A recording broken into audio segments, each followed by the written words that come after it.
This is the Dallas Morning News. This episode is brought to you in partnership by Clay Cooley Automotive, family-owned, family-operated automotive company serving the local DFW Metroplex for over 22 years.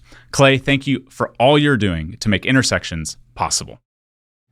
Headquartered in Dallas, Texas, Arcus Golf is a premier owner and operator of nearly 90 private, resort, and daily fee courses in the U.S., including Cowboys Golf Club, the world's first and only NFL-themed golf club, and 8 other courses right here in the DFW Metroplex.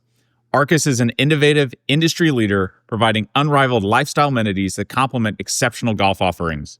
To learn more, visit arcusgolf.com, and thank you to the Arcus team for all that you do to make intersections happen.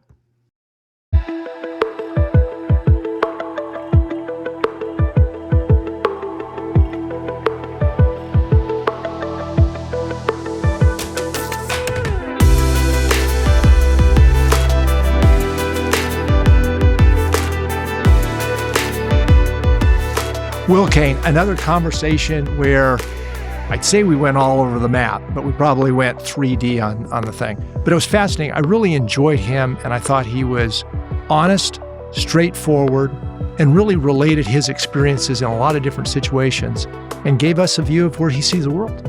From Sherman, Texas, talked about fantasy football on ESPN, and then ultimately is interviewing President Donald Trump on Fox. He's got a breadth that I think is unmatched by many.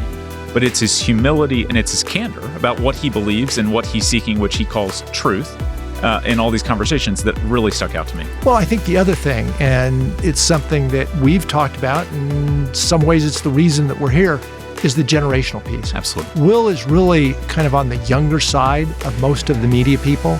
And it was interesting to get his perspective, especially related to the current administration, as well as some challenges that we've got in education, the media, and how we think about society. Yeah, and then we look at the future. We look past kind of the Trump era. We look to what the future of politics and really what the world might look like over the next decade. It's a fascinating listen. Give it a listen. Tune in.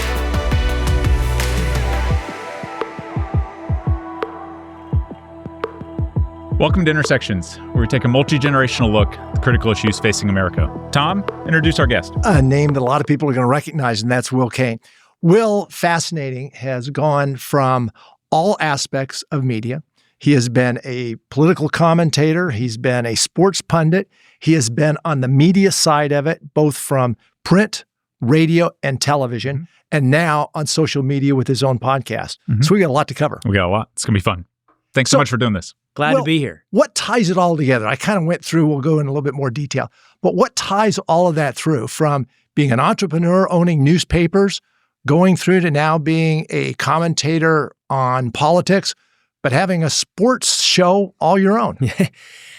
If I had to search, and I do have to search, for a theme that ties it all together, I would sound very egotistical, and I would sound very much with my head in the clouds. And it would sound something like this, that it's this constant search and love of the truth. Now, that truth comes in a lot of forms. It can be serious and it can be fun. It can be light. It can be heavy. It can be on sports. It can be in news. It can be behind the scenes. It can be in front of the microphone. But I think from the earliest of age, I appreciated the power of media and information. And that meant sitting at the breakfast table, watching my mom watch the Today Show. That meant reading, Atlas Shrugged by Ayn Rand and thinking about the power of Gail Winan. Yeah. And then ultimately, it meant me sharing what I think is the truth. So I would like to think, and no matter how self-congratulatory it might sound, that the thing that ties it together is a love and pursuit of the truth. So pretty heady stuff, though. Yeah. The Will Cain Show is the title of the podcast, the program you had on ESPN, and on CNN. I'm not sure anybody else is going to be able to make that claim, by the way. Well, it's either evidence of a overinflated ego or a lack of creativity in marketing. Okay. I love it. Go back, though. Grew up in Sherman, Texas, not too far from Dallas. Yes. So talk a little bit more about that upbringing, how it kind of puts you in a position of clearly being interested in seeking the truth, but also kind of having an entrepreneurial spirit, too. Well, I think one of the great blessings in my life is having been born and raised in Sherman, Texas. It will always be where I'm from. People say, "Where are you from?" And I always ask, do you mean where I live? And it is Dallas, Texas. But where I'm from is Sherman, Texas. And Sherman is a place that gave me a great sense of community, a deep sense of roots. And I think for me, served as a real springboard to whatever it is I wanted to do. It gave me a sense that I could, a real sense of nothing was outside of my grasp. Now, it's interesting that it gave me that feeling while also being very far removed from anything glamorous. You know, whenever my mom had the Today Show on, that was set, at Rockefeller Center in New York City, and that was very far away. And at my age, I'm Gen X, everything that was at the center of pop culture was centered in Southern California. Mm-hmm. So, living on the outskirts of Sherman on 7 acres felt very removed from that, but it never felt unreachable. And that's in part because of the community that I was raised in Sherman, in part because I had a father that gave me a world of unearned confidence. He always filled me with big ideas and the sense that I could achieve whatever it is I set my mind to achieve. What did he do? My father was an attorney in Sherman, Texas. He had the office on the town square right next to the courthouse. Oh, that's right. And was your mother at home?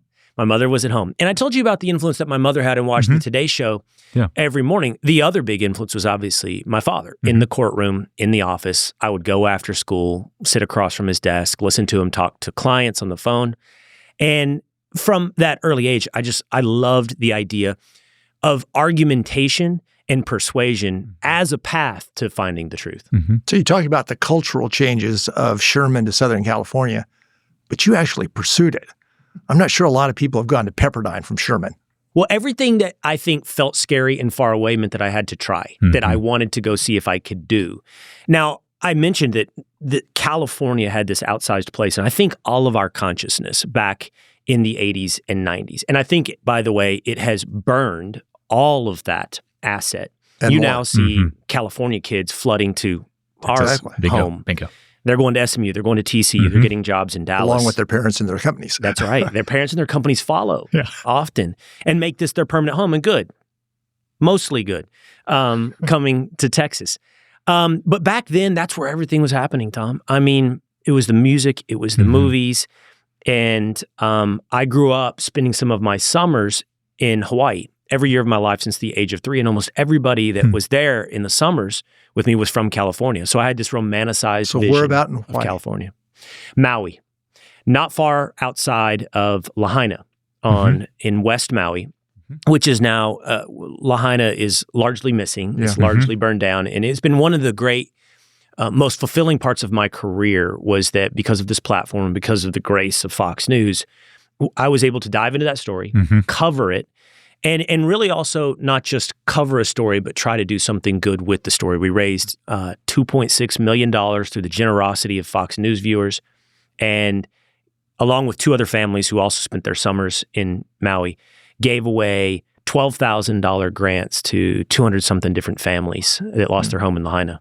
A little bit of a tangent, but do you think Lahaina will ever be built back? I mean, it's given that historic architecture, those historic buildings, not a whole lot of density attached to it. Do you think they can ever recreate that economically? I think that's a really difficult prospect for not just Lahaina, but for Pacific Palisades, California. Anybody that suffers fire is just so absolutely devastating. In California, they have a whole host of different issues that are tied to their politics, not some of which are present in Hawaii. But you point out the historic buildings. Lahaina will come back. I do not know that Lahaina will look like the one that we grew up with. If you're familiar at all with Maui or Lahaina, one of the most famous, iconic areas of it is Front Street. It was shops and restaurants right along the ocean. And because of environmental issues, because of arguments within the community about what it should look like, I doubt we'll ever get that part back of Lahaina. I dealt with land use in Hawaii for a long time. So anyway, let's go back. So then from Pepperdine back to UT, law degree, but you never really practiced law. You kind of took that entrepreneurial and started buying newspapers. So talk about why UT law and then kind of the absence of the traditional, I'm going to go into a law firm. Well, there's one gap in there. There's two steps that you missed in that process, and I'll just mention them because of their relevance of bringing me ultimately to media. So I did go to law school and at UT, And after law school, I thought I'd be incredibly happy being a lawyer. But being the son not just of an attorney, but a plaintiff's attorney, really in the beginning raised me to think of how far is the fence. I need to know how hard to hit the ball. What is the home run? And my dad used to have he had an Old West 6-shooter on his wall framed with like 6 bullets underneath the gun. And it said gunfighters didn't charge by the bullet. In his mind, that was a shot at big firm lawyers in Dallas, largely, that charged by the hour. And he was a plaintiff's attorney that sought contingency fee, get it done by the job. But that was a mentality that I grew up with, like, what is the home run? And when I was graduating law school, going to be a lawyer felt like a double. It felt like a nice life. I had envisioned it. I probably would have gone and been a county prosecutor, a DA in somewhere in Texas, and ultimately ended up a criminal defense attorney because at some point you have to make some money. And that's probably a path that I would have pursued. And it would have been a great life.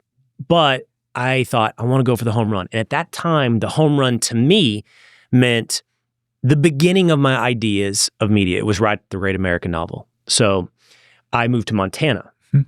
And the reason that I moved to Montana was twofold.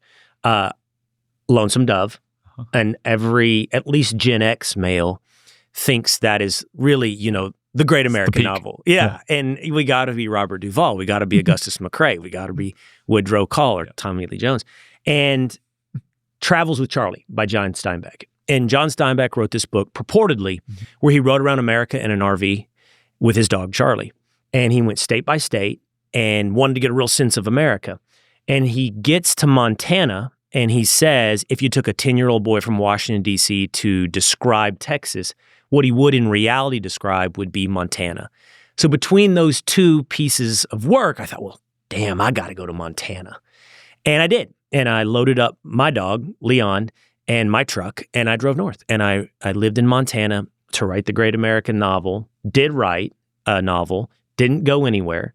And at the end of that year, I was there for 1 year. Wonderful experience. Worked on a ranch. Yeah, you're a ranch hand. Your son outfitter. Gave me a little bit of insider knowledge here. Yes. And spent my nights when I wasn't working on the ranch typing away on a laptop. But at the end of that year, my father passed away. He died very young, 55. And I came home and I wound up his practice. He had a law partner who's a good friend, and we worked together for about a year. I finished editing my novel. I worked a little bit in law, but just committed myself to pursuing something that I envisioned as a home run. So I want to know about the novel. Yeah. Tell us a little bit about the novel. And the novel is really, of all the questions that I'm asked, probably provides me with the opportunity for the greatest embarrassment. Like, what do you write at the age of 25? What is your great American novel? And all you do is you write about something that you might know, And so I think it was a little bit like a book about a quarter life crisis, a coming of age tale. People figuring out, young men figuring out, set in Texas, what they want to do with their life. And I put it at the time like through this prism, this format of them playing a game that ultimately put each of their friendships to the test and their lives to the test on what they would end up being in life. The long and short of this, Tom, that's the most you're going to get out of me about this novel. And it sits on people often ask me, I'm like, unless you can climb to the top of my closet, hidden, and swipe off all the dust, you will never see that attempt at a novel. Grisham and Balducci had to wait a while too, so maybe we'll see it at some future point. Now I'm a Fox News host, which basically means you are a guaranteed bestseller. So I will write another book, and this one will be the top of the charts. So I want to stop you for a second. Sherman, Texas, I think water polo at Pepperdine. True. UT, Montana ranch hand. What were you searching for? That's a great question. What was going on? That's a great question. I don't know, Kyle, but I need to remember to be forgiving of my children when they do the same thing and they want to search for themselves. Sure. My friends all used to joke about, all these contradictions, whatever, Hawaii and Montana. They would make fun of me in a loving way. And they still do. My friends still do, which I love. I don't know the answer to that question. I was searching for adventure. I was searching for fulfillment. I was searching for purpose. And searching for what I envisioned as a life that would amount to the home run. I do want to say, because I've mentioned that term several times, like searching for the home run. You mentioned also I'm a sports fan, always have been from birth, and I did that professionally as well. And that was a great experience, 5 years at ESPN. And one of the things that when you really think about sports, like when you really think about it on a day-to-day basis and you analyze success and you talk to the greats, that it gave me another way to think about accomplishment and success. And I learned to appreciate the idea that the way to success for the vast majority of people isn't to hit the home run. It is to appreciate the concept of grinding out singles. You can be a Hall of Famer like Tony Gwynn or Kirby Puckett and never get there on the back of the home run. And life is full of racking up singles. This is the story, I think, of at one time, America's richest man, still one of the top 5 in Warren Buffett. It's less about the big windfall and more about compound interest. It's about not home runs, but singles. Yeah. And then you went in, though, and bought newspapers and got in the newspaper business. So when I was in Montana, Tom, I also had the opportunity not just to write, but to read. And I read a lot. And I mentioned it in passing, but at one time, still am in a lot of ways, was a big fan of Ayn Rand and read everything that she wrote.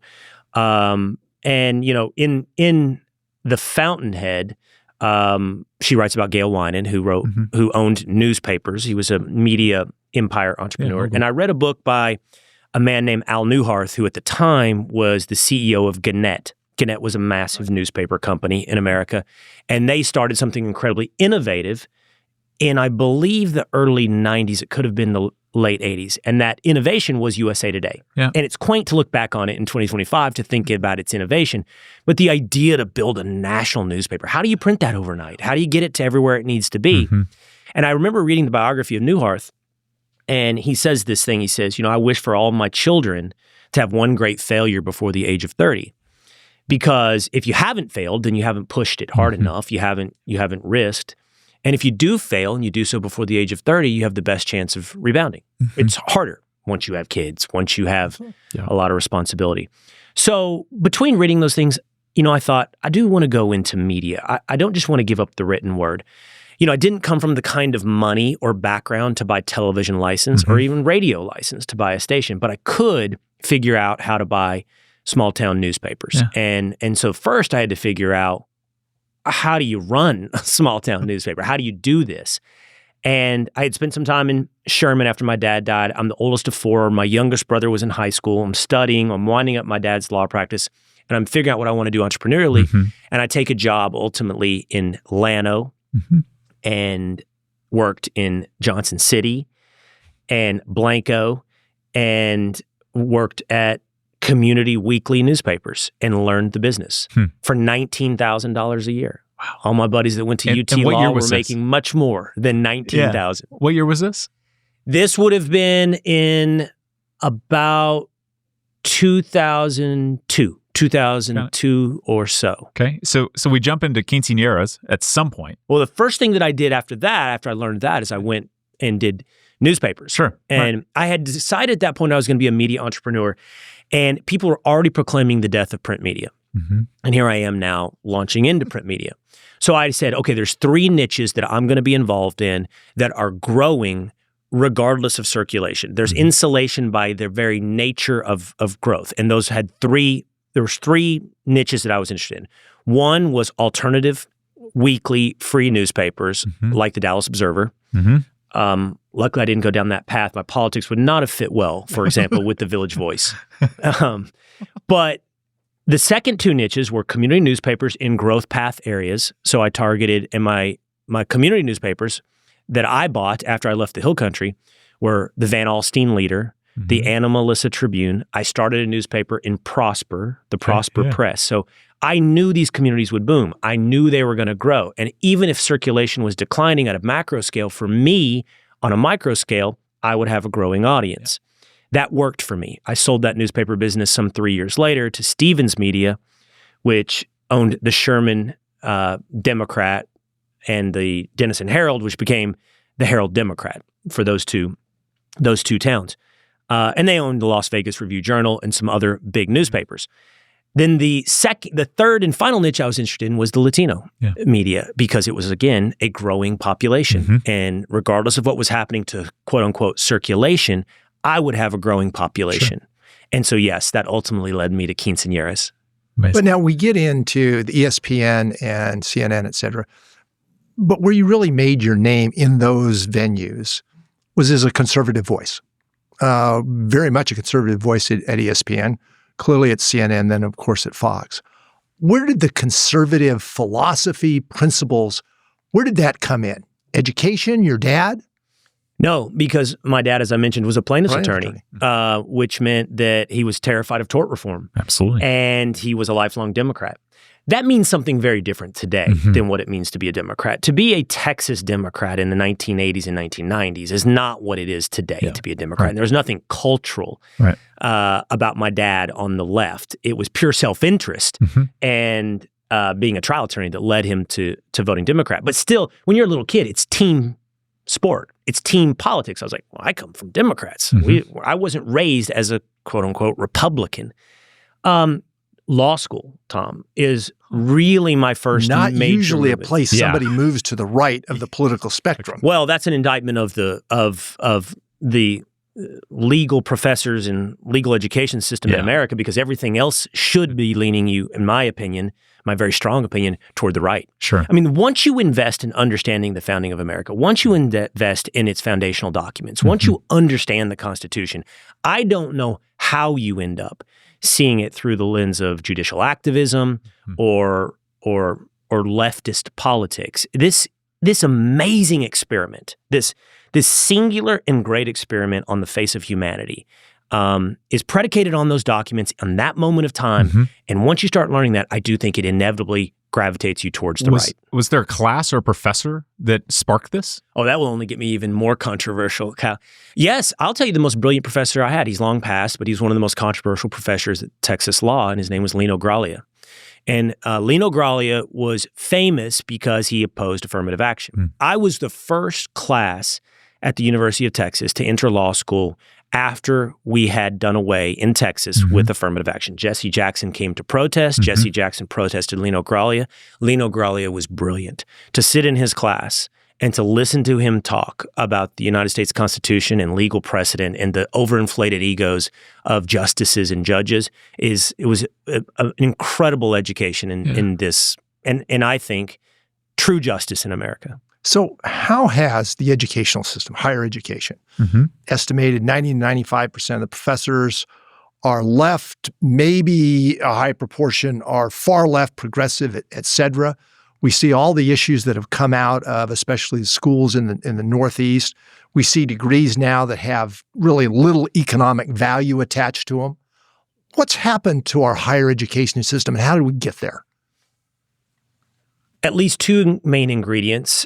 I'll make it three. One, self-selection mechanism. And we always have to appreciate when we ask ourselves why certain industries are the way they are, certainly ideologically, the power of self-selection. Why is everybody in oil and gas, on the whole and on the average, on the right? Well, there's a self-selection mechanism of people that choose to go into oil and gas. Why is everybody in the media on the left? Because there's a huge self-selection mechanism. It's starting at the high school level.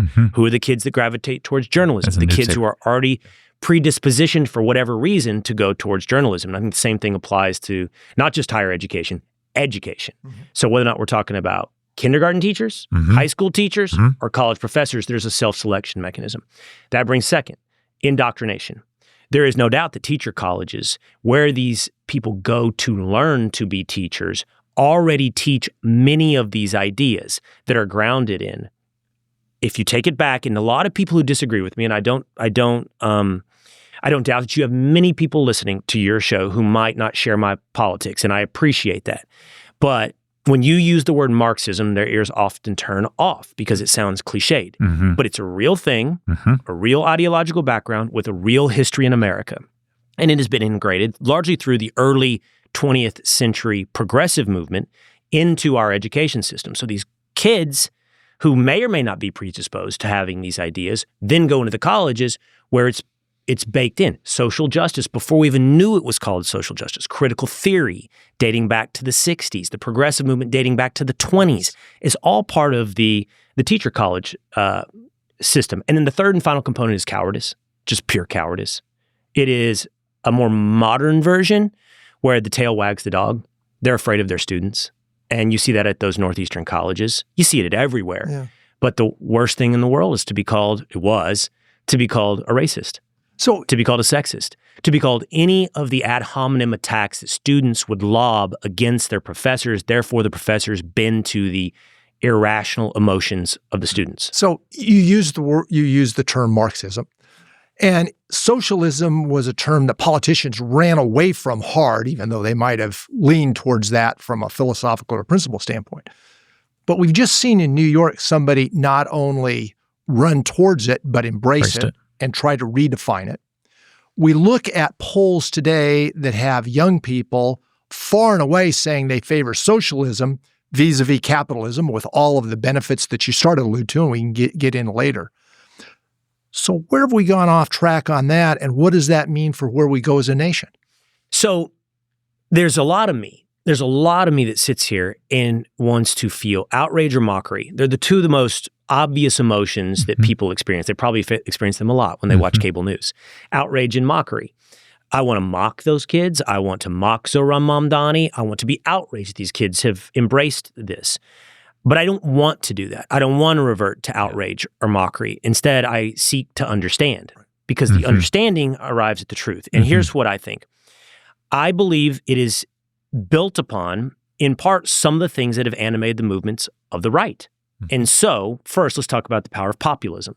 Populism is on the rise. The idea that the masses might have a better idea of what's going on in their own lives than the elites that tell them, hang in there, this is good over the long haul. And I've been guilty of that in my life.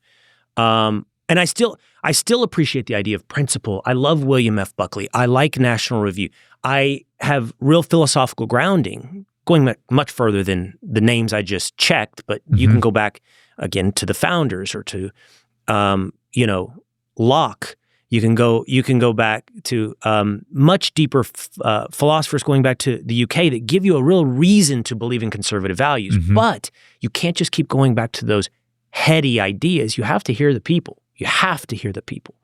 Populism is a fire that can heat you or it can burn out of control.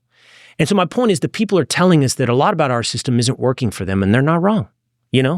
I think we have veered away from pure capitalism. In a lot of ways, we've veered towards corporatism. We have developed codes and laws that favor the powerful, that aren't truly built on simply merit. And so when the kids complain, we need to hear those complaints. When they look at wage stagnation, we need to hear that complaint. When they hear about wage stagnation in the face of inflation, specifically in some big categories like housing, we need to hear that complaint. So I understand the background of what they may be feeling, especially in a place like New York City. Now, you describe the problem and you say you got to listen to populism. Socialism is the easiest answer. It's the easiest answer. I'll give you more. Society's always going back to that. It's just easy. And Republicans have a problem like that right now when it comes to healthcare. Democrats will extend Obamacare subsidies. What will you do? Well, we'll bring market mechanisms in to bring prices down. Good luck. Sell that. The other guy's selling free. Yeah. Well, but on this topic, if you look at it's kind of interesting. If you look at Trump's win a year ago, if you look at Mamdani's win, you can make the argument that they won for the same reasons. Trump won largely because you had a disenfranchised populace in that Alabama area between Pittsburgh and Philadelphia into Ohio, Wisconsin, that sort of thing. People who felt that they had been left out of the economy. As you said, elites were running it. They were completely the loser. That propelled Trump to a victory, taking all of those swing states when we go back to 2024. Mamdani, different people, young as opposed to older. New York, clearly not the same as being in rural Pennsylvania or Ohio, but still people who felt 24 years old, I can't afford anything, the economy's left me behind, I'm disenfranchised. In either case, I am going to look for anybody that can give me a solution, regardless if it's well thought out. Yes. Comment? No, you're right. I agree. And I think that explains in some part the rise of Zohran Mamdani. I don't think you can also ignore, beyond the transactional nature of affordability politics, the power of cultural politics. And that's very, very important and powerful. And so when you describe Trump's victory, I don't think it can be divorced from the cultural movement that is Trumpism. Trumpism is a lot of things, including the inclusion of populism into conservative politics. But it cannot be understated how much the cultural movement of Trumpism meant. And that cultural movement on his behalf is a love of America. It's an elevation of patriotism. It's an understanding of this project. For the opposite, Mamdani's and his running buddies, ideological fellow travelers, the AOCs and the Ilhan Omar's, is a hatred of America. It is, and I do believe this. I don't think I'm being unfair or ungenerous in a description of the way they think and see and feel and talk about America. And so therefore, one's vision is an exaltation and a movement forward of America, and the other is a destruction and a rebuild in some other image of America. Now, but you've, again, been recognized, I think fairly so, as a voice for the conservative movement. We look at Trump, though, and although he might be labeled a conservative, you start looking at a lot of his policies. The trade policies, not traditional conservative policies. In a lot of ways, the foreign policy, not traditional conservative. We talked about the elites issue, corporate America, et cetera. Those seem to be moving that way and away from the conservatism of the entrepreneurial small business, those sorts of things. How much of Trump is conservative? And as a conservative, how do you look at the policies being implemented? And again, significant change over the last 10 months. Well, let's start with how you described me. You described me the other way other people have described me. And I would have, to be fair, described myself as well as conservative. But I as well have been through a process of evolution and change and reimagining or reexamining my own ideas, largely because of, and I give him a lot of credit on this, because of President Donald Trump. I will tell you this, and when you say this, so for so many listening, even those who might share my view of the world think it sounds like picking up your pom-poms. I think it's just accurate cold diagnosis that we're living in the most influential and significant president in the last century, not just our lifetimes, in the last century. And I think I'm being safe by saying century. I mean, I could go back further perhaps, but his redefinition, not just of conservatism, but every single person's relationship with politics in America has been incredibly influenced. Not all of it positive. Some people have just reverted to complete hatred and personality politics. Yeah, absolutely. But my point in laying all that out to you, Tom, is that when I was at ESPN, the Washington Post wrote an article like, ESPN needs a voice like mine. And it couched everything that I stood for and who I am as conservative. You know, what I would say animates or ties together my beliefs is American. Easy to say, everybody wants to, drape themselves in the flag. But what I'm telling you is, when I look at something, I'm somewhere between the transactional nature of Donald Trump and the previous principled, ideologically conservative version of myself that predated Donald Trump. And I try to analyze everything through a much simpler mechanism and much simpler prism. Is this good for America?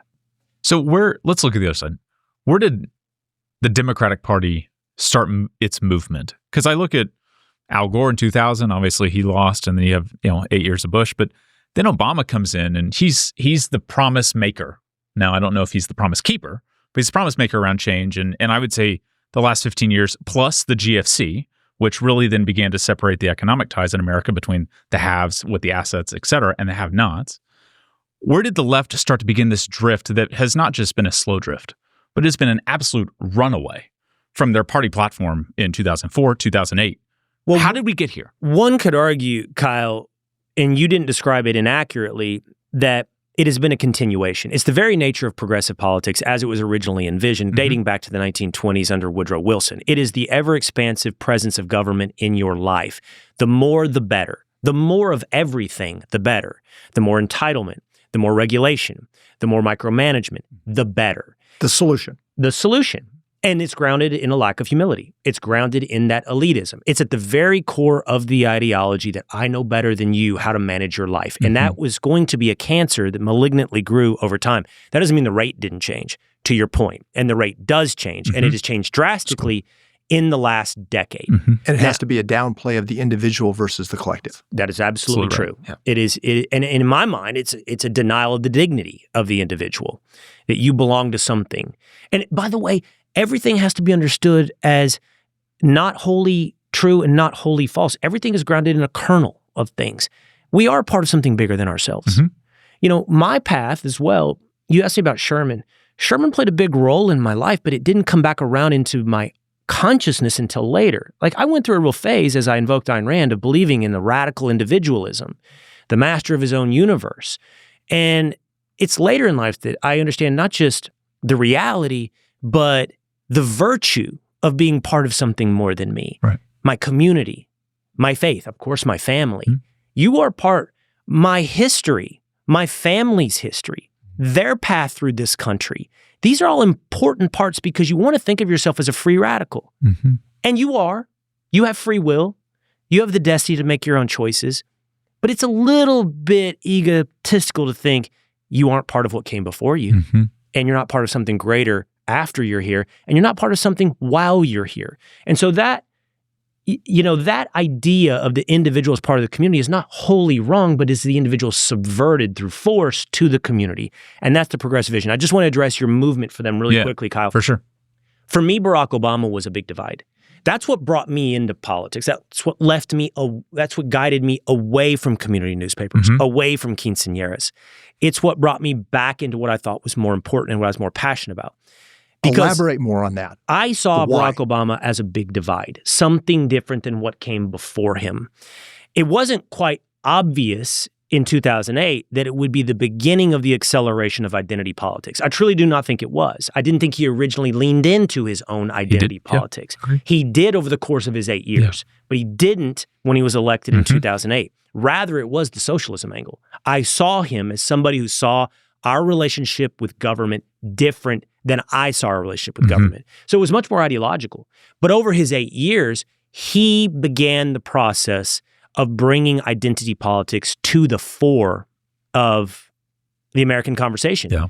And I think that burned out of control. And even further than he probably ever envisioned it. And from Ferguson to Trayvon Martin to Me Too to ultimately George Floyd with a sprinkle of Colin Kaepernick, over a decade period, it burned out of control to the Democrat Party of the last 5 years is unrecognizable to the Democrat Party simply 5 years prior. Yeah. So if you had taken a snapshot of the Democrat Party in 2010, it would be unrecognizable of the Democrat Party in 2021. Which is fascinating because when he came on to the stage, that was 2004, in a speech that really talked about the individual and the fact that only in America could an individual rise up and achieve their dreams. Like him. Yeah, and at this point, I don't really know what is his core center. I don't know. I've met a lot of celebrities. I've met a lot of politicians. I have not met Barack Obama, and I don't know what animates Barack Obama. I think he has a great ego, but that doesn't make him unique. Every politician does. We just met, Tom. But every politician does, generally. There's some reason. We'd like to think it's all service. And one day maybe I will as well. I have an ego. But I don't know. I think there's a message. I don't know what guides Barack Obama. So let's step back a little bit further then and talk about where the country is right now. I think a lot of people look at it and say, well, we're not getting much right anymore. We've talked about some of the folks that were really, when I grew up, kind of, my mom didn't have a whole lot, but I would argue that she was the one that made America. Went out, worked hard, that sort of thing. Those folks, arguably there's not a middle class now, but even the middle class that we do have, wages fundamentally flat for the last 40 years, affordability of homes, educations, those sorts of things, going further and further away from the masses of the people. We look at our competitive position. I think it's difficult to make the argument that we're in a better position than we were, pick your number, 10 or 20 years ago. You look at a China where, 20, 30 years ago, 10% of the students went to college. Now they're at 61%. It's nearly all STEM as opposed to the conversation we had before. Are we are we at a point where we don't believe we can do anything? You look at government today and it's stuck. We can't even address major issues, much less solve them. I don't wholeheartedly or 100% endorse your diagnosis. I think you point to some very real issues over a broader timeline. I see this is going to be a complicated answer, and I don't. It was not an easy question. It's not an easy question. It's going to be a complicated answer that is not meant to dodge the very direct thing that you have asked me. But so let me see if I can work through some complicated thoughts. Your diagnosis over a 40 to 50 year timeline is accurate. Over a shorter timeline, I would say of really the last 10 to 11 months, but what I see is a movement that starts before that, and I'm not just talking about Donald Trump. What I see is a cultural movement among young people. Kyle knows I have teenage boys. I'd like to think that gives me some exposure to where we might be headed in the future. And I see a lot of beautiful green shoots. I see a lot. Everyone knows the negatives. Everyone knows the rising rates of... But movement to that right, counter to what we talked about a moment ago. Let's even set aside the concept of left-right for a moment. Okay. We all know the rates of depression, of suicide, of aimlessness, of purposelessness, of young men, specifically young men, that have been told they have no place in the future of America. But I'm beginning to see green shoots among these young men. And the green shoots are something deeper. Let me set that aside for a moment. I'm going to return. Because here's the scariest part. I think it's going to get worse from what you described over the last 40 to 50 years. I'm terrified, and I'm trying not to be a troglodyte, drag my knuckles around, but I'm terrified of what AI is going to do to the job market. I'm terrified of what a population looks like with 50% unemployment. I'm terrified of a population where not only do they have no purpose, but they may have even put the concept of family creation on the back burner. I know, for example, that porn is one of the biggest industries on the internet. I also know that people are starting to begin relationships with their AI chatbot. I also know that robots are on the way. I see the merger of those three things, relationships with chatbots, humanoid robots, porn. I don't see a far too distant future where people are neglecting the concept of family creation. Why? I have this thing. I have this thing that I own, that is my robot, that is my pal, that is my confidant, that is my person I have a relationship with physically and emotionally. And I think, what does the future look like, not only when you don't have a job, but you don't have a family? And I'm very concerned, Tom, not just about the things you talked about, but even more profound things. Back to the green shoots. I will pick that back up. I thought I went to a tough point. Yeah, we really went to a tough point. Back to the green shoots. I see a resurgence in religion. I see a resurgence in faith. And in a world of chaos where I don't even pretend to have the answers, I don't pretend to have the answers. And I actually think the best you can do is elect presidents, not unlike Donald Trump, who see things transactionally through the prism of what serves America first in a rapidly changing environment, and a populace that has a higher purpose. We have to remember we have a higher purpose. And I'm seeing that. I live in Texas. I live in Dallas. Sure. I don't want any longer live in New York. I might have a bleaker outlook if I lived in New York. But here, in Texas, in Dallas, I think we've got a good generation coming. Well, I hope. For years, you spent time in New York. I mean, you saw 15 this. years. You lived it. 15 years. So I want to touch on one thing you mentioned actually previously. You talked about your faith. Where did that sprout for you?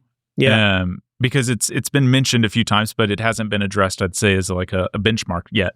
Where did that sprout for you? And what do you think it means as you view the world through a faith lens?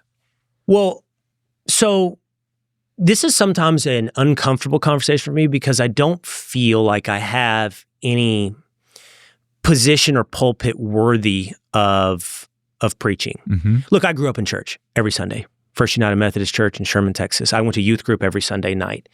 It was, if I'm being quite honest, yes, internalized and deep and somewhat mechanical. Then I grow up and I go to law school and I read Ayn Rand and I start thinking, no, you know what? I'm agnostic because I'm intellectual and I want to be smart and I want to think my way through things. And I spent a lot of years in that wilderness. And luckily, but not enjoyably, life has a way of giving you back humility. And it's good because you're not the smartest guy that ever walked around. And I'll give you a couple. You know my oldest son. I don't think I'm sharing that he wouldn't want me to share. When he was 3 years old, living in New York City, he pulled a crock pot off the counter. And it was filled of his mother making tomato sauce with meatballs in it. So it had meat grease in a crock pot, hot as sin. My nephew was visiting from Odessa. He pulled it onto himself, and he had third-degree burns over 7% of his body. He luckily missed his face. But we spent 3 weeks, a little over, in a hospital in New York City, trading nights, my wife and I. She was pregnant with my second son. And when we would trade those nights, I remember this. I would walk across Central Park. It was the hospital's on the Upper East Side. I lived on the Upper West Side.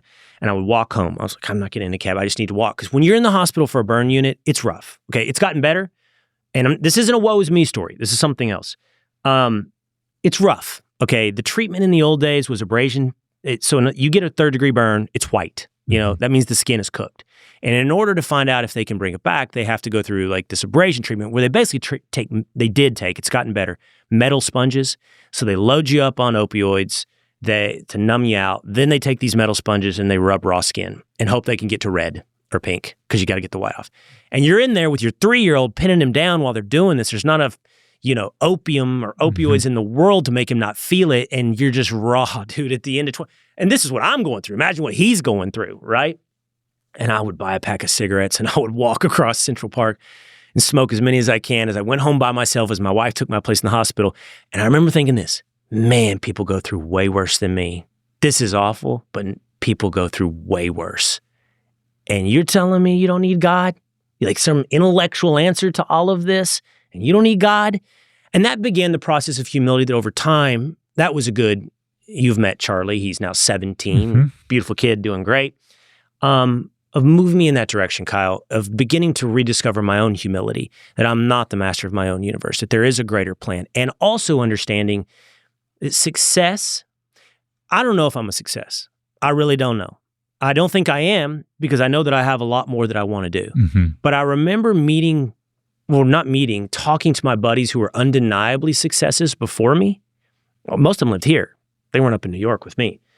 And they would hit a lick, or they made this amount of money. And they all would tell me how underwhelming it feels. It feels so underwhelming to be successful on the trappings of earth. And in the mix of all that, you just mix all the and you realize, A, have some humility, B, seek fulfillment in a higher purpose. Fascinating. One of the challenges that we've got as a nation, and you see it, and you've seen it from a lot of different angles, is the element of trust. As a collective society, we're losing trust. You see any type of poll, trust in Congress, Washington, single digit. Forget them. How about what I do? Trust in media. Trust in the media. Trust in education now. All of those sorts of things. With the trust so low, where do we go? Because the premise is people listen to you because they trust you. I go to a restaurant because I trust them to serve good food. Everything's built on trust, but yet it seems like that's what's crumbling in our society. I think it's already crumbled. And now what do you do? Look, let's be self-reflective. There is a trust crisis on the right. Today, literally today, who knows when you will publish this, but it will still be ongoing whenever you publish this. There is a trust crisis on the right, okay? You might have to be hyper online. You might not. To understand, I'm referencing not just one story, but multiple stories, a trust crisis on the right. And this is something that came before on the left. And it was destroyed. The reason for all of this is because people who were granted trust through institutional power for a long time incinerated that trust. Absolutely. People that do what I do for a living, people at places of my previous employment. Yep. I have a lot of harsh words for specifically CNN, and people at the CDC, people at the NHS, people at the presidency's office, at the White House, at 1600 Pennsylvania Avenue, at every level lied to Americans, and they know it.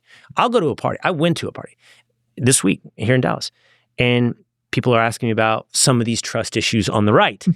And one of the things they'll say to me is, yeah, but we've been lied to so much about so many things. And I'll tell them, you're absolutely right. But you can't, just because you shouldn't believe everything doesn't mean you should disbelieve everything. And my only answer, Tom, is authenticity. That's it. That's all I have. Mine isn't always getting it right. I make no promise to my audience that I will always get it right. My only promise to my audience is I will be 100% real And in that process, I'll pursue the truth. And together at times, I hope, more often than not, and I hope, let's put the over-under at 80%. I hope I get it right. But I hope you trust me because I'm trying to get it right. I'm being real to find the truth. So at ESPN, one of the criticisms, but I think one of the reasons you're there too, was you talked about culture, you talked about politics, and in a lot of ways came after some of the race issues, the identity politics, those sorts of things, and dealt with them. What was that environment like, both in a sports environment, but one that, again, probably wasn't conducive to a lot of those views? It was wonderful. I had a wonderful 5 years at ESPN. I loved it. George Will once said about the founding of Fox News that Roger Ailes discovered a wonderful niche. Half. I got to ESPN with no mission to be the conservative voice of sports. Simply to talk about sports, which, by the way, was radical in and of itself. Like, when I got the Will Cain Show, which was a radio show on ESPN Radio in 2018, my mission with my fellas, my guys, my producers was, we're talking sports. Like, we're doing Dak Prescott versus Carson Wentz. And guess what? The audience is going to eat it up. And the ratings went through the roof because my predecessor didn't do that. And a lot of ESPN didn't do that. So a lot of people describe me as like the conservative, because they got off of the sports voice. issue. Yeah. Oh, willingly. Oh, yeah. And eagerly. I did not. I told everybody Dak Prescott was better than Carson Wentz. And I was right on that one. I won that one going away. I was right about Luka Doncic. And that was against Stephen A. Smith and Max Kellerman, and they all argued for DeAndre Ayton and Marvin Bagley. I said, no, Luka Doncic. I was right about Luka Doncic. But I enjoyed it, man. Here's something, and I'm not trying to everything overly intellectualize, but I think by our very nature, we're tribal. We just are. It's a condition of humanity. Yeah, absolutely. And it's because it's a survival tool, right? It's not necessarily bad, but it can be bad. It's obviously bad when it manifests in things like racial tribalism. But sports is a cathartic tribalism, and it always has been, and I love it. I am a Cowboys, Rangers, Mavericks, Longhorns fan, and I'm an apologist, and I'm a homer, and I'm all the bad things you want to call me. That's right. That's who I am, and I love it because this is my irrational, cathartic tribe that I was born into. But I did go into those issues, Tom, when it became unavoidable, and when culture crossed over into sports. I would do it, and I'm proud of the way we did at ESPN. I always heard from divergent voices. If you thought Colin Kaepernick was a social justice hero, I heard from you, both as a caller and as a guest that was invited on. And I'm proud of what we did at ESPN. And I had a lot of fun. And despite what people say, everybody liked me. We were friends. Everybody says everybody hated me. Well, they lied to me or they lie now. Either way, trust me, I know what a locker room is like. So we were friends. But then sports, successful. But then you jump over to CNN, and now you're right in the middle of politics. Well, CNN came before ESPN. Yeah. So I started CNN in 2010, was there almost to 2015, ESPN 2015 to 2020. Yeah. And then what I should say is there to Fox. Fox, that's right. Which then became in the 2020, hard I came back the to hard Fox. politics, yeah. And that was a moment, that was during COVID. It was literally during COVID. My contract with ESPN was up in March or April of 2020. Like, the world is shutting down, and we're negotiating a contract. And I'd been approached a few months prior about an opportunity at Fox News, and I'm like, I'm really happy at ESPN. I was really happy. But as the world continued to unravel, first with COVID, then with George Floyd. Right. And race, I saw that there was much deeper stuff going on, important stuff that I wanted to address head on. Not just when, there's some fake story about a noose in Bubba Wallace's garage at a NASCAR race, but I want to do a real story and talk about this stuff overtly because I think it's that important. And I accepted the invitation at that point to join Fox. So why did Fox do it? Why did Fox go out into sports and say, hey, this is a guy that can make a difference for us? That's not something they often do. They don't hire from the outside often. They certainly don't hire from outside the world of news and politics. Well, I'd done it before, so I'd like to think I had that credibility. From the CNN. From my CNN days. They saw me on First Take. They knew I could debate, which is a different type of thing to do. Debating Stephen A. Smith and Max Kellerman on a daily basis. I think they liked that. They knew my values. They were on display. And I can't take credit away from one of my very good friends, who is now the Secretary of War, Pete Hegseth. Yeah. We were friends dating to our days before I had left for ESPN, even before he had joined Fox. And he was one of the hosts of Fox and Friends Weekend, and he said to some very smart and insightful people at Fox, you guys should take a look at him. He's great. And so thank you, Pete. So That's awesome. let's talk about Pete.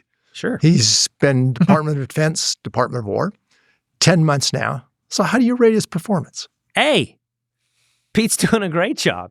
A+++. Like I Trump mean, would I say. will readily admit that I'm a biased. That's fine.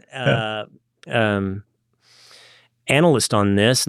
I would like to think I'm more objective than perhaps I am when I think about the Cowboys. Look, I know Pete. I know the guy, Mhm.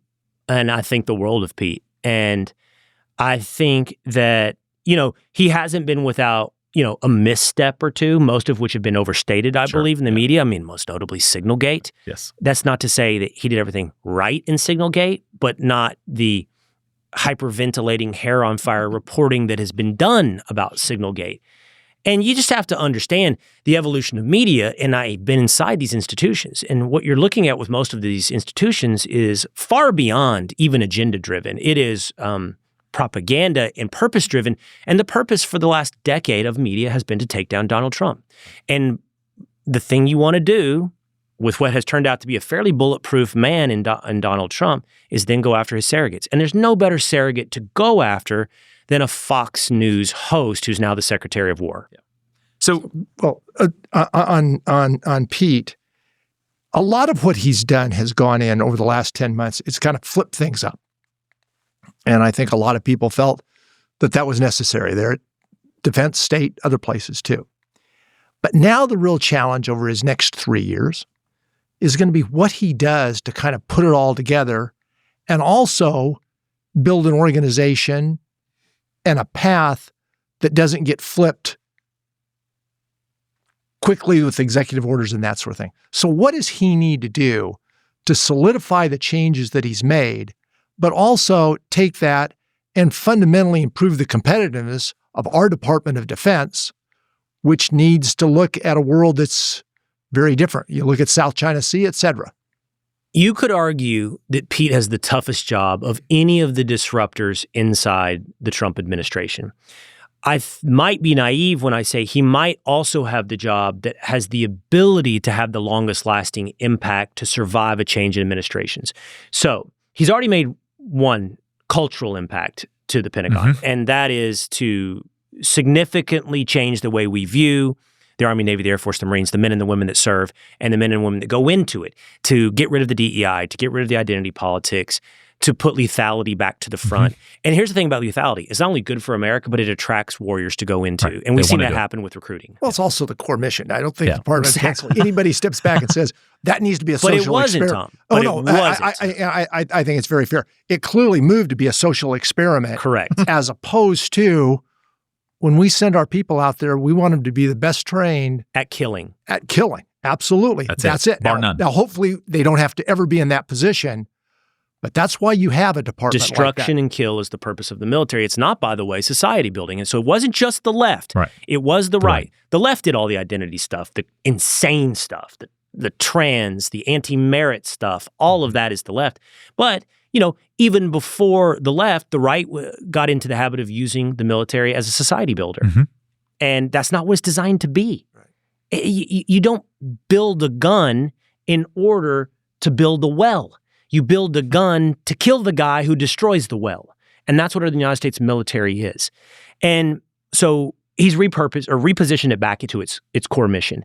But the job that is the bear, the one that he has, and the one that could survive a change in administration is to change the way we approach the buying process, procurement, and technology which has of been war. broken for decades. And it is a bear, right? The military-industrial complex.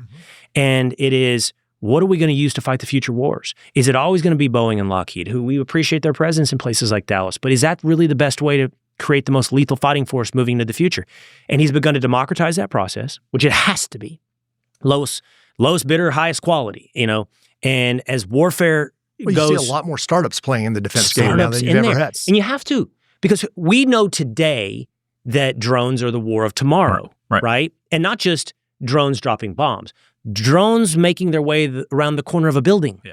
Not just drones taking out airplanes, but drones taking out soldiers. So we know that it's changing for warfare tomorrow. What does it look like in 5 years, in 10 years? And that can't be part of a procurement process that is at least that long in its bidding and build process, it's got to go to guys like Palmer Luckey and Andrew. It's got to go to guys.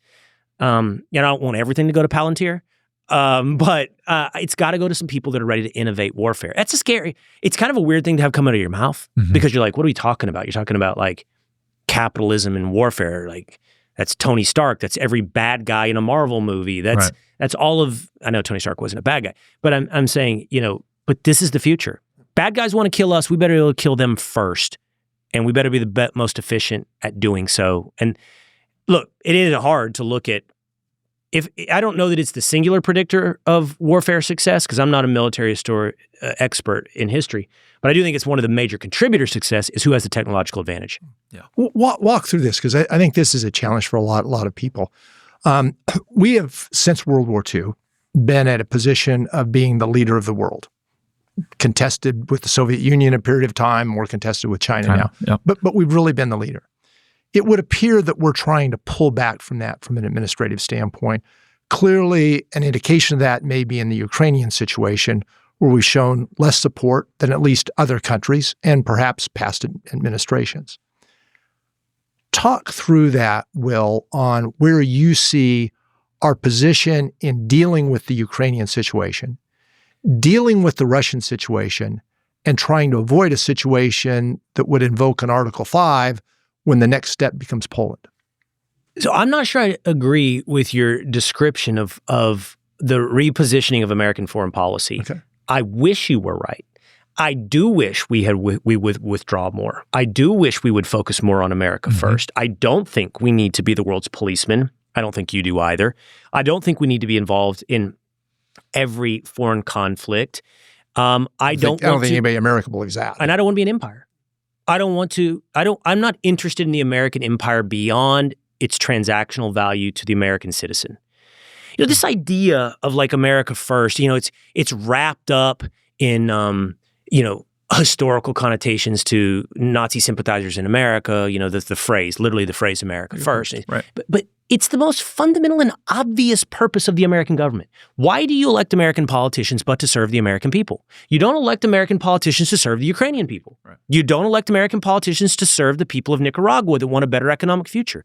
You elect the politicians, and you give them, or your tax dollars are confiscated in order to serve the American people. Simple. Pretty simple premise and uncontroversial in my mind. The reason I push back on your diagnosis is that I don't think the Trump administration has been as certainly not isolationist. I think that they are probably doing things through the lens of America first, but my counterpoint to Ukraine for you is Venezuela. We're doing something in Venezuela. No question. Yeah. And I don't think there's been a sufficient explanation. I'm not saying I disagree or agree with Donald Trump, but explain to me why it serves America first. Yeah. Well, if you look at what we're doing, even what Trinidad and Tobago just approved, which basically gave us access to their airports. This was in the last 24, 48 hours. You got aircraft carriers sitting off the coast of Venezuela. That ain't for narco boats. No, exactly. And so then it is the question of why? Like, if we're supposed to be the America first kind of runway for the next 4 years, why are we blowing up narco boats what seems like every 24 hours? Well, I don't wholly reject their own rationale on the narco boats. Like, I do think you should, there's nothing wrong with that in my mind. I don't think it's a violation of war powers. I don't think it's a violation of Congress. Yep. By the way, Congress has long abrogated its ability, or wrong, to declare war. But it just doesn't stand to reason. If we're really going to go aggro on the cartels, do you start in Venezuela? You might start in Mexico. If just laying out your priorities. Maybe we're working our way up to Mexico. I don't know. But their rationale is not without truth, but I don't think it is ultimately the motivation in Venezuela. Educated guest, I think it's some type of rededication to the Monroe Doctrine. It's like the Western Hemisphere is ours. Yeah. And China, you don't get to have Venezuelan oil. You don't get to have the ports. You don't get the influence. The new strategic report coming out this last week was very explicit in that. It basically made a fundamental difference between how we treat the Western Hemisphere versus how we treat other parts of the globe. That's right. And so it's not necessarily a rejection. It's not an embrace of isolationism, obviously, and it's not necessarily a rejection of, let's call it, an activist foreign policy. It's a selectiveness as what I would hope through the prism of America First. Europe isn't, look, here's the thing about Europe. I do think, and Tom, I don't know how old you are. I think that for a long time in America, I'm 42. You look wonderful. The long time in America, the idea was that they are our cousins, and it's kind of like it's an extension of what we did together in World War II, right? In large part. But Europe, look, if you don't, I don't want to do an inappropriate analogy, like, because it's the first one that popped into my head, the horrible story of Rob Reiner and his son, Nick Reiner. If you have a child that will not help themselves, what is your moral obligation after a while to help them? And the answer may be, I don't know, because I've been put in that position, never. You go and you go and you go because it's unconditional love. That may be the answer. But then you got to define unconditional love. Sure. Is it good to continue to enable, or do you have to stand up on your own? My point is, Europe is the child. In this case, it's actually your parent or your grandparent who won't do for themselves. They didn't fund NATO. All their defense military budgets are minuscule.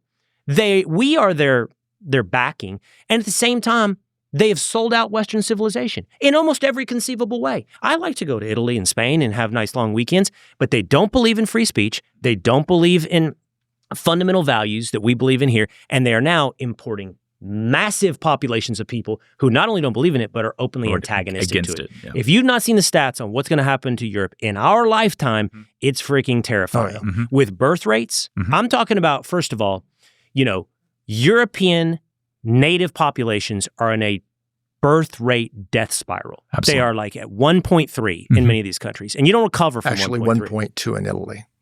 You don't come back. You don't come back. Meanwhile, the Muslim populations they're bringing in from either Africa or the Middle East have a birth rate of something like 6 or 8. You're done. Yeah. 40 years. And actually, the numbers in the metropolitan areas are closer to maybe 20. higher. Yeah. They're closer to 20. Like Paris. Yeah. And that's where it flips 50-50. That's right. And you say, well, what point are you making, Will? I saw, are you making a nativist argument? Are you making a xenophobic argument? Are you making a culturalist argument?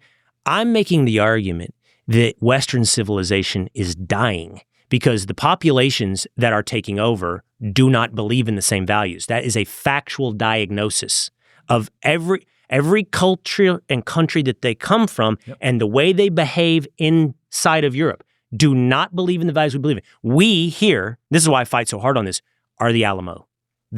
We are sitting, I think we're sitting actually in the inner sanctum of the Alamo because we're in Texas. So this is it. Is Minneapolis the first fight?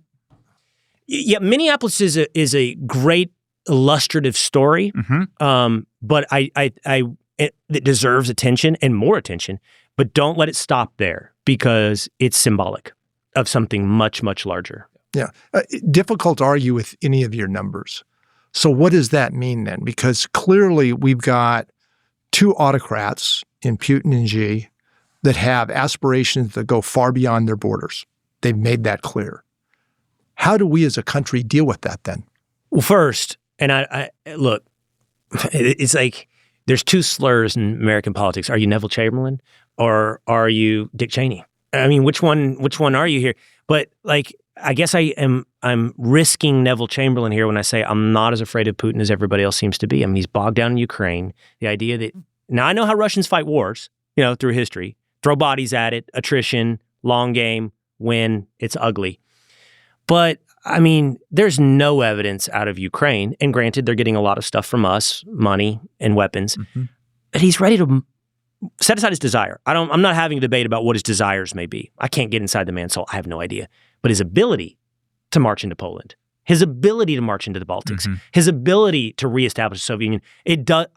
I for one don't look at it and think, wow, he's really strong. Yeah. He's really strong. I don't see that. China's a different animal, entirely different animal.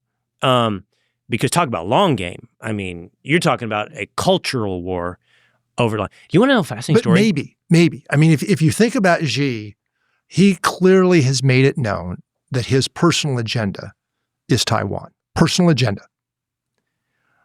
It's a smart guy. He's 70 years old. He knows he's not going to be around 10 years. So although the Chinese view could be 100 years, his may be much shorter that necessitates an action that's out of the context of that 100-year reign. Yeah, and remember what my prism is. America first. So the argument for Taiwan defense, set aside treaties and our word and the way it, the stature it places us on the world stage, which some of that is real. I'm not dismissing all of it. I think it's often overstated. But it's been the chips, Absolutely. And I'd like to think we're onshoring a lot of that. That's supposed to be what happened under Biden. Can we do it faster? And by the way, it's happening in Sherman, where I'm from. It is. Yeah. And certainly the tariffs are an attempt to bring back a lot of that stuff. And, absolutely. I've seen the evidence that some of it is working. Some of your previous guests here have laid it out to me in the way that manufacturing is returning it. Absolutely. At what rate, we'll see. But I would like to think that we are not transactionally obligated to defend Taiwan from China, meaning we have to for our own sake. And then we can have an American debate about whether or not that treaty is something that serves America first. So then why do we reverse policy on the chips? Why did we reverse policy on the chips? Reverse policy and now allow the second generation or the next generation down from the most advanced to be sold in China when 2 months ago we said we weren't going to do that?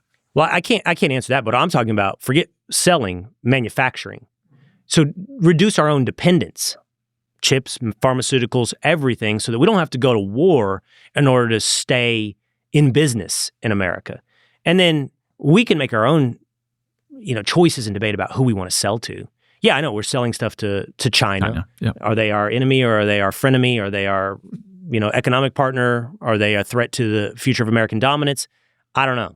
Not smart enough to know. But I am concerned, more concerned than Russia. So I want to look further ahead. 2028 rolls around. The end of the Trump era will have lasted, call it 14 years since he came down the escalator.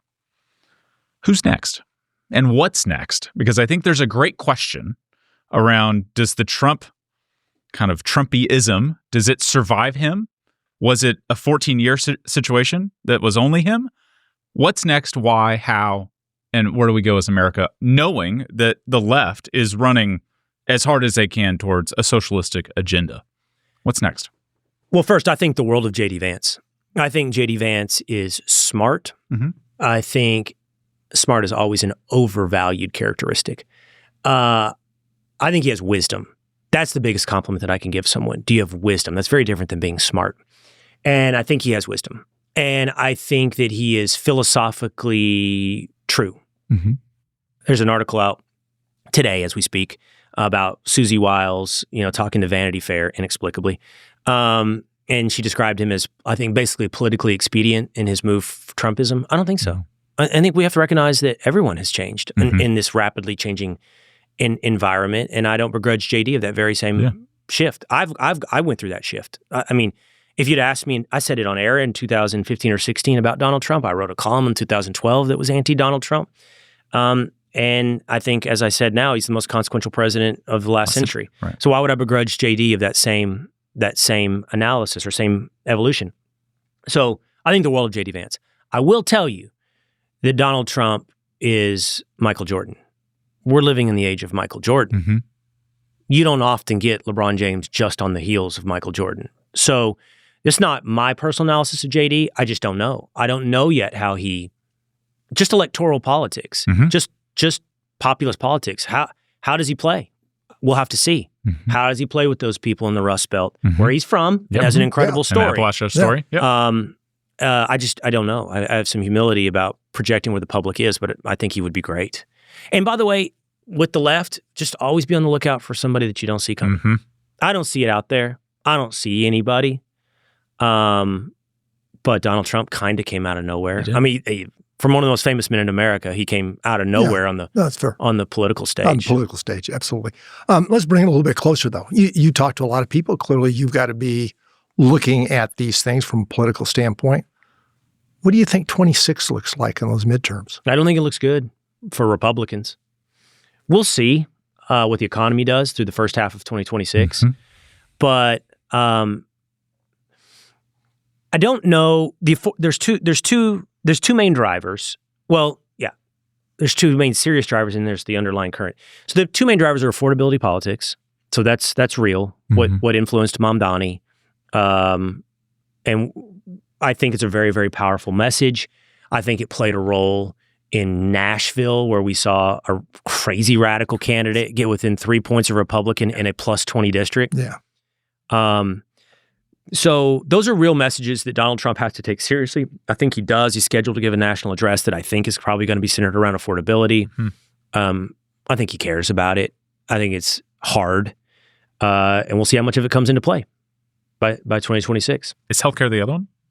No, it's not. It's going to be immigration. But to address healthcare quickly, healthcare is part of affordability politics. Like, how do you if you really think about what's unaffordable, the hard thing about this is, inflation is down. Yeah. Inflation is down. What's unaffordable? All the things the government gets involved in: healthcare, education, and housing. Those are the unaffordable things in America. And, education is subsidized by the federal government, and it's hyperinflation. It's absolute hyperinflation, out of control, and its ROI is absurd, yet we're all going to do it. I have a senior in high school playing for college right now. And healthcare is the most subsidized industry in America. And this is such common sense stuff. And less transparent. Yeah. If I'm buying something from Kyle and Tom says he'll pay for it, I all of a sudden don't care about the price. Right. And you don't care about the price. And it's going to get expensive. So that's what happens in healthcare really quickly. And then housing with interest rates, it's hard. So, well, it's not only the interest rates, it's the governmental policies that have reduced the supply, especially in metropolitan areas where people have moved. Those policies of limiting the building of them in so many different ways. I know. It's a simple supply-demand game. In some ways, that's a tough one for me, Tom. So I see my hometown of Sherman is about to explode. Projections are it's going to go from what I grew up in, about a 35,000 person town, to about 80 because of Texas Instruments, Globotech, chip manufacturing, and all the offshoot economy around that. And I see some of the build out. And I think, you need the housing supply, to your point. And the only way to get this is by reducing regulations. And I see some of what they're building. And I think, what does that look like in 5 years? Yeah. So it's absolutely. And you know better than me. You know better than most of us, that yin and that yang, that line you have to walk on that. The second peg is immigration. But it does, from an economic standpoint, influence the price. That was my only point.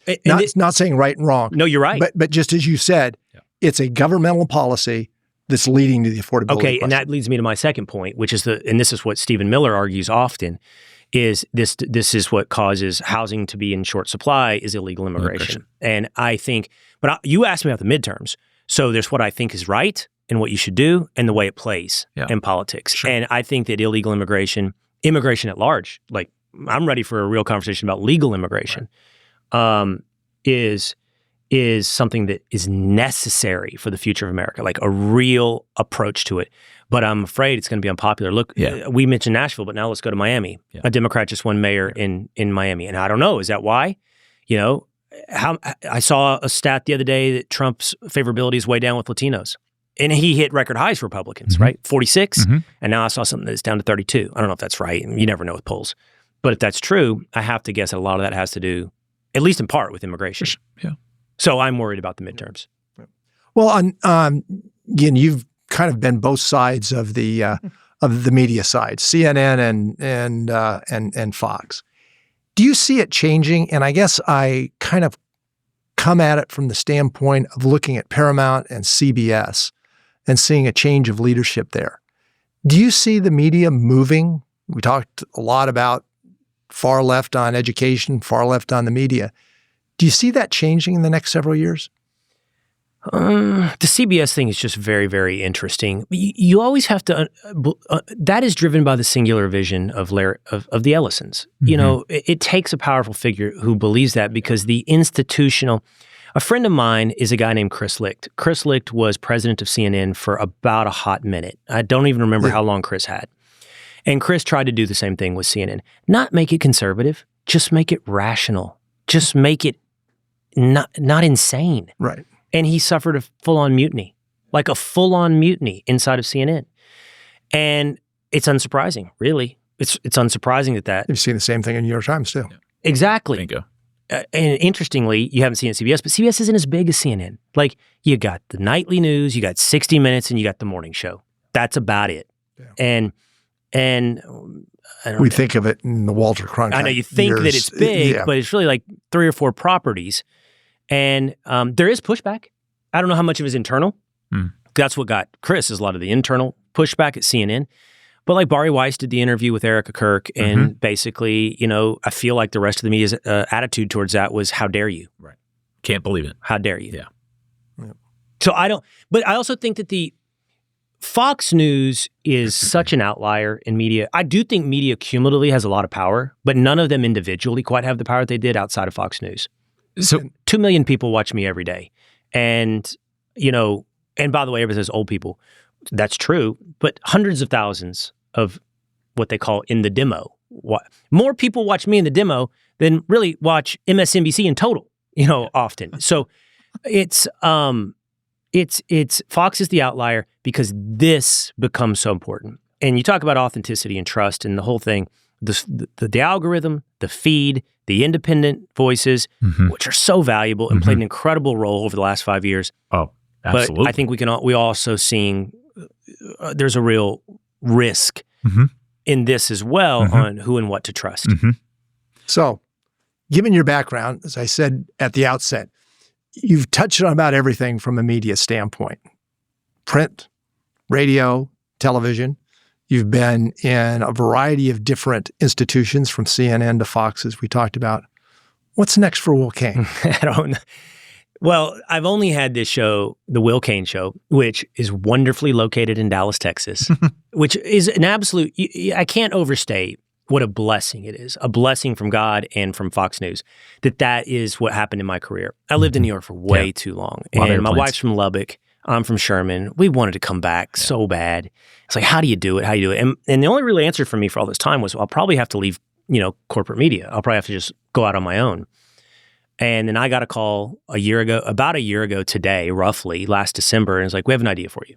We want you to do the 4 o'clock Eastern time hour, and we want you to do it from Dallas. And I did my best not to say, I'll do it for free.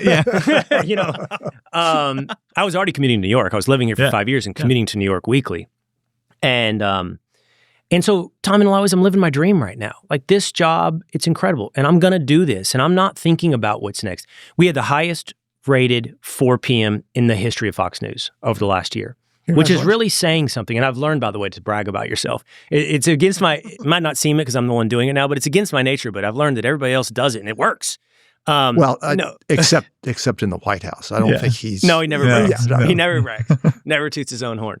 But I mean, that's saying something, because this thing, what is Fox News? It's 27, 28 years old. When you took the spot of Cavuto, who was beloved, he was a long-time person. And I'm comparing myself against a bygone era where, wasn't as many choices. Yeah. There's so many choices now for a consumer of not just news, but entertainment, of anything. So to have the highest rated 4 o'clock in the history of the network, I'm incredibly proud, and yet I'm not even close to the show that I want it to be.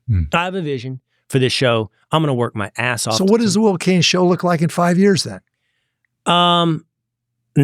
Some elements of what the three of us are doing right now.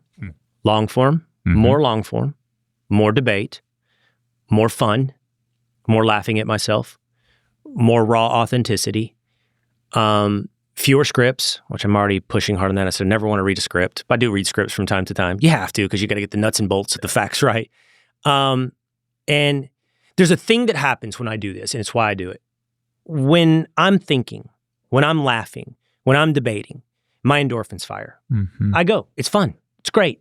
I've never been mad at Stephen A. Smith for telling me I'm wrong. Really only ever got mad. I'm rarely mad during it. I got mad at this Senate candidate in Texas, James Tallarico, because he lied about me after the fact and misedited it and misrepresented what we did. And we had a great conversation. 10 minutes. The end of the conversation was like, where's your favorite barbecue in Dallas? And then he acted like I cut him off and ran away from his questions. And so he's a fraud. I'd rather Jasmine Crockett be the Democrat nominee for Senate than I think you're going to get your wish. James Tallarico. You think? Yeah, I think you're going to get your wish. That says something about you guys, Texas Democrats. But this could be a fascinating race coming up. That's going to be great. I would like to extend an open invitation to Jasmine Crockett to spend an hour with me on The Will Cain Show. I'll give you 2 million viewers in the United States on Fox News, a huge percentage in Texas, and I'll give you the whole hour. You can sit and talk with me, Jasmine, and I won't be mean. Much. A little. Not as mean as I want to be. and I want to see what makes you tick, Congresswoman. But after that, Tom, I don't know. Life is full of fun turns and adventures. I made the joke about ego. Maybe there's a time for me to serve. Maybe there's something more in this chaotic world that there's something more I could do, but this is what I need to do, and I will be doing for a while. Well, we wish you luck. Appreciate the conversation. It's been fun. You've been open, you've been sincere, you've done all the things that we hoped was to be the case. We appreciate it very much. Thanks for coming Tom, on. Thank you, guys. Appreciate it.